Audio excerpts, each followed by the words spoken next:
जय श्री कृष्ण। आज हम श्रीमद् भगवद गीता में अध्याय 4 के अंतर्गत दिव्य ज्ञान में आगे बढ़ते हैं। हे परतंप, द्रव्य यज्ञ से ज्ञान यज्ञ श्रेष्ठ है।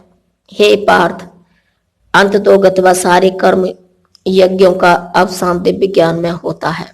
तात्पर्य, समस्त यज्ञों का यही एक प्रयोजन है कि जीव को पूर्ण ज्ञान प्राप्त हो, जिससे वह भौतिक कष्टों से छुटकारा पाकर अंत में परमेश्वर की दिव्य सेवा कर सके। तो भी इन सारे यज्ञों की विविध क्रियाओं में रहस्य भरा है और मनुष्य को यह रहस्य जान लेना चाहिए। कभी कभी कर्ता की श्रद्धा के अनुसार यज्ञ विभिन्न रूप धारण कर लेते हैं। जब यज्ञकर्ता की श्रद्धा दिव्य ज्ञान के स्तर तक पहुंच जाती है तो उसे ज्ञान रहित द्रव्य यज्ञ करने वाले से श्रेष्ठ माना जाता है, क्योंकि ज्ञान के बिना यज्ञ भौतिक स्तर पर रह जाते हैं और इनसे कोई आध्यात्मिक लाभ नहीं हो पाता। यथार्थ ज्ञान का अंत कृष्ण भावनामृत में होता है, जो दिव्य ज्ञान की सर्वोच्च अवस्था है। ज्ञान की उन्नति के बिना यज्ञ मात्र भौतिक कर्म बना रहता है, किंतु जब उसे दिव्य ज्ञान के स्तर तक पहुंचा दिया जाता है तो ऐसे सारे कर्म आध्यात्मिक स्तर प्राप्त कर लेते हैं। चेतना भेद के अनुसार ऐसे यज्ञ कर्म कभी कभी कर्म कांड कहलाते हैं और कभी कभी ज्ञान कांड। यज्ञ वही श्रेष्ठ है जिसका अंत ज्ञान में हो। तुम गुरु के पास जाकर सत्य को जानने का प्रयास करो, उनसे विनीत होकर जिज्ञासा करो और उनकी सेवा करो। स्वरूप सिद्ध व्यक्ति तुम्हें ज्ञान प्रदान कर सकते हैं, क्योंकि उन्होंने सत्य का दर्शन किया है। तात्पर्य, निसंदेह आत्म साक्षात्कार का मार्ग कठिन है, अतः भगवान का उपदेश है कि उन्हीं से प्रारंभ होने वाली परंपरा से प्रामाणिक गुरु की शरण ग्रहण की जाए।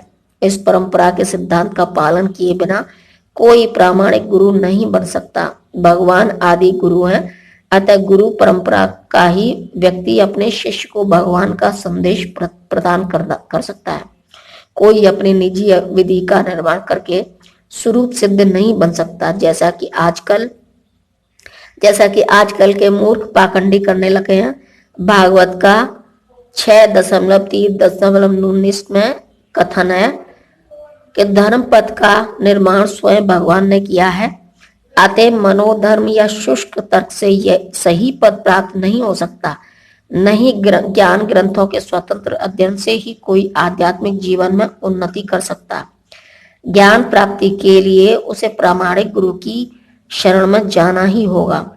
ऐसे गुरु को पूर्ण समर्पण करके ही स्वीकार करना चाहिए और अहंकार रहित होकर दास की भांति गुरु की सेवा करनी चाहिए। स्वरूप सिद्ध गुरु की प्रसन्नता ही आध्यात्मिक जीवन की प्रगति का रहस्य है।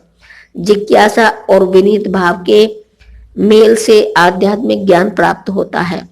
बिना विनीत भाव तथा सेवा के विद्वान गुरु से की गई जिज्ञासा प्रभावपूर्ण नहीं होंगी। शिष्य को गुरु परीक्षा में उत्तीर्ण होना चाहिए और जब गुरु शिष्य में वास्तविक इच्छा देखता है तो स्वतः ही शिष्य को आध्यात्मिक ज्ञान का आशीर्वाद देता है। इस श्लोक में अंधानुगमन या अनागमन तथा निरर्थक जिज्ञासा, इन दोनों की भर्त्सना की गई है। शिष्य न केवल गुरु से विनीत होकर सुने, अपितु विनीत भाव तथा सेवा और जिज्ञासा द्वारा गुरु से स्पष्ट ज्ञान प्राप्त करे। प्रामाणिक गुरु स्वभाव से शिष्य के प्रति दयालु होता है, अतः यदि शिष्य विनीत हो और सेवा में तत्पर रहे तो ज्ञान और जिज्ञासा का विनिमय पूर्ण हो जाता है। स्वरूप सिद्ध व्यक्ति से वास्तविक ज्ञान प्राप्त कर चुकने पर तुम पुनः कभी ऐसे मोह को प्राप्त नहीं होंगे, क्योंकि इस ज्ञान के द्वारा तुम देख सकोगे कि सभी जीव परमात्मा के अंश स्वरूप हैं, अर्थात वे सब मेरे हैं। तात्पर्य, स्वरूप सिद्ध व्यक्ति से ज्ञान प्राप्त होने का परिणाम यह होता है कि यह पता चल जाता है कि सारे जीव भगवान श्री कृष्ण के भिन्न अंश हैं। कृष्ण से पृथक अस्तित्व का भाव माया यानी कि माँ नहीं या का मतलब यह कहलाती है, यानी कि माँ नहीं और या यह कहलाती है। कुछ लोग सोचते हैं कि हमें कृष्ण से क्या लेना देना है, वे तो केवल महान ऐतिहासिक पुरुष हैं और पर ब्रह्मा तो निराकार है। वस्तुतः जैसा कि भगवत गीता में कहा गया है, यह निराकार ब्रह्मा कृष्ण का व्यक्तिगत तेज है। कृष्ण भगवान के रूप में प्रत्येक वस्तु के कारण है। ब्रह्म संहिता में स्पष्ट कहा गया है कि कृष्ण श्री भगवान है और सभी कारणों के कारण है। यहाँ तक कि लाखों अवतार उनके विभिन्न विस्तार ही हैं। इसी प्रकार सारे जीव भी कृष्ण के अंश हैं। मायावादियों की यह मिथ्या धारणा है कि कृष्ण अपने अनेक अंशों में अपने निजी पृथक अस्तित्व को मिटा देते हैं। यह विचार सर्वथा भौतिक है। भौतिक जगत में हमारा अनुभव है कि यदि किसी वस्तु का विखंडन किया जाए तो उसका मूल स्वरूप नष्ट हो जाता है, किंतु मायावादी यह नहीं समझ पाते कि परम का अर्थ है कि एक और एक मिलकर एक ही होता है और एक में से एक घटाने पर भी एक बचता है। पर ब्रह्मा का यही स्वरूप है। जय श्री कृष्ण।